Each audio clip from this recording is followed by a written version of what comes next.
कि मैं सुबह उठ के पढ़ती हूँ, मेरे से लेट नाइट जगह नहीं जाता है, मैं लेट नाइट नहीं पढ़ सकती, वहीं आ रही ना उसमें आपको रिवीजन भी ऐड करना है। ये नहीं सिर्फ आगे आगे आप पढ़ रहे हैं, आपको पीछे की चीज़ों को भी रिवाइज करने के लिए अलग से टाइम दे। हमें दिन में पढ़ना चाहिए कि रात में पढ़ना चाहिए, ये सब फालतू की चीज़ें हैं। मतलब ये मैटर ही नहीं करती कि आप कब पढ़ो। अगर आप ऐसे ही नॉर्मली उठ जाओगे ना तो आपका आधा दिन तो 1 घंटे 2 घंटे आप यही सोचने में लगा दोगे कि मैं बायो पढ़ूँ, फिजिक्स पढ़ूँ, केमिस्ट्री पढ़ूँ। Hey guys, Muskan Jasal this side, currently 3rd year MBBS student at PT Janam medical college Raipur Chhattisgarh. तो देखो, बहुत सारे बच्चों के में से ये क्वेश्चन रहते हैं कि दीदी नीट के लिए तैयार क्या टाइम टेबल होना चाहिए। कुछ बच्चों की प्रॉब्लम रहती है कि मैं सुबह उठ के पढ़ती हूँ, मेरे से लेट नाइट जगह नहीं जाता है, मैं लेट नाइट नहीं पढ़ सकती। वहीं कुछ बच्चों की प्रॉब्लम रहती है मेरे को तो सिर्फ रात में पढ़ाई होती है, मैं मॉर्निंग में नहीं पढ़ सकती, है ना। तो हमें दिन में पढ़ना चाहिए कि रात में पढ़ना चाहिए, ये सब फालतू की चीज़ें हैं। मतलब ये मैटर ही नहीं करती कि आप कब पढ़ रहे हो। आपका जब मन कर रहा है आप तब पढ़ो, बस ये है कि आपको पढ़ाई करना है। आप जब कंफर्टेबल हो रहे हो आप तब पढ़ो। दिन में मन कर रहा है दिन में, रात में मन कर रहा है रात में। पहली चीज़ तो ये। दूसरी चीज़ ये जो टाइम टेबल वाली बात होती है ना, देखो टाइम टेबल से कुछ नहीं होता है। आपको गोल्स टेबल बनाने, लाइक वो जो टाइम टेबल होता है ना कि पेपर पे बनाओ देन वॉल पे स्टिक कर दो, कि वो जो बचपन में हम करते थे कि वो 6 बजे उठ रहे हैं, देन 7 से 8 हम बायो पढ़ रहे हैं, आधे घंटे का ब्रेक ले रहे हैं, देन 8:30 to 10:30 हम केमिस्ट्री पढ़ रहे हैं। वो सब बेवकूफ़ी है। वो टाइम टेबल ना लिटरली कभी फॉलो नहीं होता, वो सिर्फ वॉल पे चिपके रहता है। ये मैं भी की थी इस चीज़ को फिर मेरे को रियलाइज़ हुआ कि इससे कुछ नहीं होने वाला है। तो आपको ये टाइम टेबल नहीं बनाना है, ठीक है। टाइम टेबल जैसे कुछ नहीं है, आपको गोल्स टेबल बनाने हैं। गोल्स टेबल मतलब क्या करना है कि आपको एक कॉपी लो और सबसे पहले आपको जो भी आपका सिलेबस है आज से लेके सबसे पहले आप अपना दिन काउंट कर लो कि कितने दिन बचे नीट के एग्ज़ाम के लिए, ठीक है। पहले दिन काउंट करो, देन अपना सिलेबस देखो कि आपका कितना सिलेबस बचा है कवर करने के लिए, ठीक है। फिर उसको आपको डेली टारगेट्स में, वीकली टारगेट्स में, आपको मंथली टारगेट्स में डिवाइड करना है। सबसे पहले आप क्या करो, जैसे मान लो आप 10 chapter bio, 5-5 chapter physics chemistry के उठा रहे हो पर मंथ।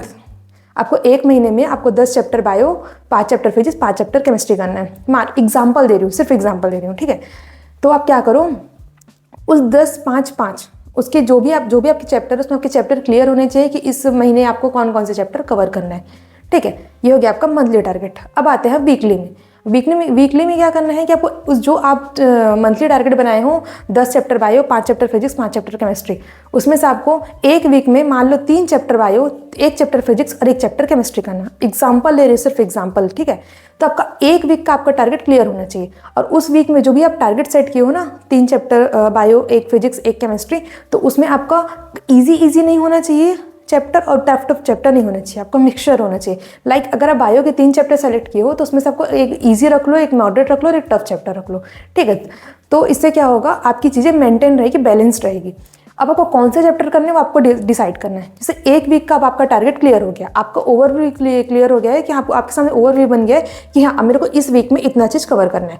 अब आ गया एक दिन, जैसे अब मेरे को आज से लेके इस संडे टू अगले संडे का मैं टारगेट बनाई हूँ। मेरा वीक का क्लियर हो गया कि मेरे को इस वीक में 3 chapter bio, 1 chapter physics, 1 chapter chemistry cover करना है। अब आपको क्या करना है, अब कल कौन सा चैप्टर मेरे को पढ़ना है उसको मेरे को आज रात में डिसाइड करना पड़ेगा। तो आज रात में सोने से पहले ही क्या करूँ, मैं क्या करती थी, जैसे आज रात में सोने से पहले मैं एक कॉपी पेन में लिख के सो जाती थी कि मेरे को कल उठते ही मेरे को बायो का ये चैप्टर करना है, फिजिक्स का ये करना है, केमिस्ट्री का ये करना है, ये मेरे को करना ही है, ठीक है। तो इससे क्या होगा, आप जब आप सुबह उठेंगे तो आपका विजन क्लियर रहेगा कि आपको आज दिन भर में क्या करना है। वरना कभी कभी अगर आप ऐसे ही नॉर्मली उठ जाओगे ना तो आपका आधा दिन तो 1 घंटे 2 घंटे आप यही सोचने में लगा दोगे कि मैं बायो पढ़ूँ, फिजिक्स पढ़ूँ, केमिस्ट्री पढ़ूँ, या बायो में भी कौन सा चैप्टर पढ़ूँ। जब बायो पढ़ोगे तब का ध्यान जाएगा फिजिक्स में कि नहीं यार फिजिक्स तो बहुत सारा बचा है, बायो छोड़ो फिजिक्स कर लेता हूँ।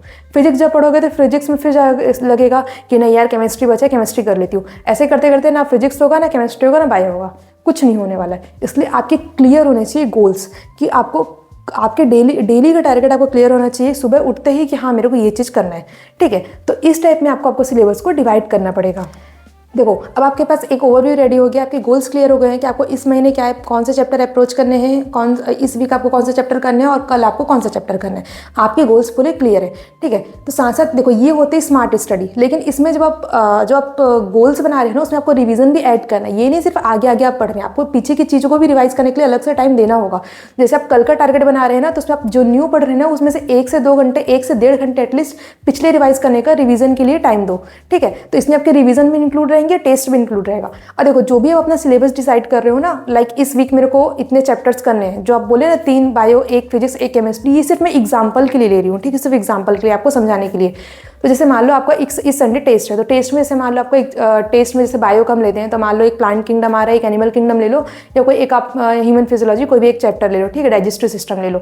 तो मान लो ये 3 चैप्टर आ रहे हैं बायो के इस संडे टेस्ट में, और आपके पास 1 हफ्ते है, तो आप क्या करोगे कि इस वीक का आप जो भी टारगेट आप सेट करें ना, उसमें आप बायो में इन 3 चैप्टर को इंक्लूड करना। इससे क्या होगा, आपकी टेस्ट की भी तैयारी होगी, आपकी जो भी आप गोल्स रखे थे, आपके गोल्स भी आप अचीव कर लोगे, जिससे आप कॉन्फिडेंस आएगा, ठीक है। कॉन्फिडेंस बहुत इंपॉर्टेंट है, और टेस्ट नहीं छोड़ना। कई बार ऐसा होता है कि टेस्ट के सिलेबस जो होते हैं ना, उसको अप्रोच नहीं कर पाते हैं, 1-2 चैप्टर बच जाता है, फिर हमारा मन नहीं करता टेस्ट दिलाने का। हम सोचते हैं कि जब ये पूरा सिलेबस हो जाएगा, टेस्ट में जो आ रहा है वो पूरे चैप्टर पूरे सिलेबस हम कर लेंगे, तब हम टेस्ट दिलाएंगे। वो कभी नहीं आता, आप सोचते रह जाओगे। इसलिए आपको टेस्ट दिलाना है, सिलेबस हो चाहे मत हो। और वैसे भी 1 हफ्ता बहुत होता है एक ही यूनिट का टेस्ट दिलाने के लिए, ठीक है।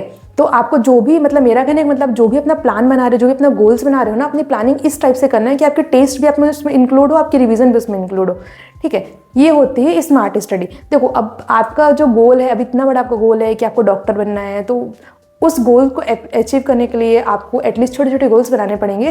और छोटे छोटे गोल्स बनाओ, छोटे छोटे टारगेट्स बनाओ, और जब आप टारगेट अपना अचीव करो तो खुद को वेरी गुड भी बोलो। इससे क्या होगा, आपका कॉन्फिडेंस भी बूस्ट अप होगा, ठीक है। तो अच्छे से पढ़ाई करते रहो, और जो भी डाउट होगा आप मेरे से कमेंट सेक्शन में पूछ लेना। टाइम टेबल नहीं बनाना, गोल्स टेबल बना के पढ़ाई करना, ठीक है। तब तक के लिए बाय बाय।